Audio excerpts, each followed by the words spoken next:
Welcome to my YouTube channel Ramesh online.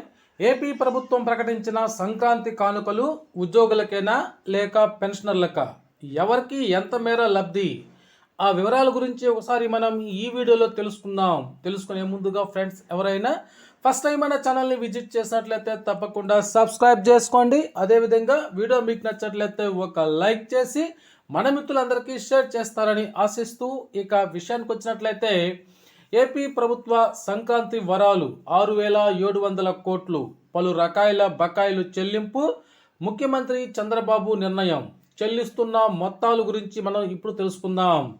ఇందులో భాగంగా AP ఉద్యోగులకు సంబంధించిన జీపీఎఫ్ బకాయిలు 519 కోట్లు, అనగా జీపీఎఫ్ అంటే ఇక్కడ గవర్నమెంట్ ప్రావిడెంట్ ఫండ్. ఇది గవర్నమెంట్ పరిధిలోని ఉద్యోగులకు మాత్రమే వర్తిస్తుంది. ఇది జిల్లా పరిషత్ మరియు పంచాయతీరాజ్ ఉద్యోగులకైతే ఇది వర్తించదు. ఈ మొత్తం విలువ 519 కోట్లు. ఇక పోలీసులకు సరెండర్ లీవ్ బకాయిల్లో ఒక విడత మొత్తం 214 కోట్లు. ఇంతవరకు ప్రభుత్వము పోలీసులకు సంబంధించి 4 ఇన్స్టాల్మెంట్ల సరెండర్ లీవ్లను అయితే చెల్లించాల్సి ఉంది. ప్రస్తుతం దానికి సంబంధించి ఒక విడతను మాత్రమే చెల్లిస్తోంది. ఇంకా 3 విడతల పెండింగ్లో ఉన్నాయి. ఇది కూడా పోలీసులకు మాత్రమే వర్తిస్తుంది. ఈ మొత్తం విలువ 214 కోట్లు. ఇకపోతే ఉద్యోగుల సిపిఎస్కు మొత్తం, సిపిఎస్కు సంబంధించి ఇది సిపిఎస్ ఉద్యోగులకు మాత్రమే వర్తిస్తుంది, అంతేగాని పెన్షనర్స్కి సంబంధించి వర్తించదు. పెన్షన్ పొందేటువంటి ఉద్యోగులకి వర్తించదు. ఇది కూడా ప్రతి సంవత్సరము ఉద్యోగులకు సంబంధించి 10% ఉద్యోగి వాటా కింద ప్రభుత్వం 10% మ్యాచింగ్ గ్రాంట్ని అయితే చెల్లించాల్సి ఉంటుంది. అందులో భాగంగా ఇది ఆ 10% మాత్రమే విడుదల చేయడం జరుగుతుంది. ఇది కూడా 300 కోట్లు, అనగా ఇది ప్రత్యక్షంగా ఉద్యోగులకైతే కనిపించదు, అది వారి యొక్క ప్రాణ అకౌంట్లలో జమ అవుతుంది. ఇక టీడీఎస్ కింద 265 కోట్లు.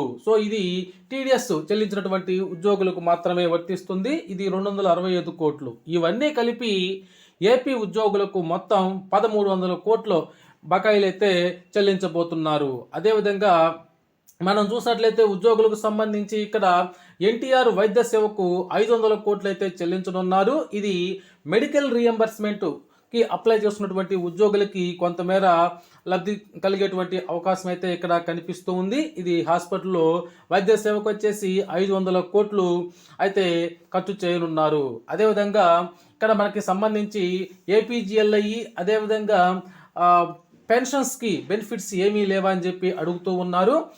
పెన్షన్స్కి సంబంధించి అయితే ఇక్కడ ప్రత్యక్షంగా ఏమీ లేవు, కానీ గతంలో వారు సర్వీస్లో ఉండి ఇప్పుడు కనుక రిటైర్ అయినట్లయితే వారికి జీపీఎఫ్ ఆ బకాయిలు ఏవైతే ఉన్నాయో అవి చెల్లింపులు జరుగుతాయి. అదేవిధంగా ఇక్కడ మనం చూస్తున్నాము DA arrears credited. Myself retired 2021 June, I credited DA arrears. 2021లో రిటైర్ అయినటువంటి ఈ ఉద్యోగికి సంబంధించి డిఏ అరియర్లు అయితే జమ అయ్యాయి. అదేవిధంగా ఇక్కడ మనం చూస్తూ ఉన్నాము పాయకరావుపేట ట్రెజరీ పరిధిలోని ఉద్యోగికి అయితే డిఏ అరియర్లు కూడా జమ అయ్యాయని చూస్తున్నాం. అయితే ఇది పెన్షన్లకు సంబంధించినటువంటి డిఏ అరియర్లు కాదు. ఈ ఉద్యోగి సర్వీస్లో ఉండి అతను 2021లో రిటైర్ అయ్యున్నారు. వారు ఇప్పుడు పెన్షనర్గా ఉండగా వారు సర్వీస్లో ఉన్నప్పటి ఆ డిఏ బకాయిలు అయితే ఏవైతే ఉన్నాయో అవి ఇప్పుడు జమ అయ్యాయి. ఏది ఏమైనా ఉద్యోగుల యొక్క ఈ పెండింగ్ బిల్లులు చెల్లించాలనేటువంటి ఆలోచన ప్రభుత్వంలో కలిగింది కాబట్టి మిగతా బకాయిలు కూడా త్వరలోనే చెల్లిస్తారని ఆశిస్తున్నారు.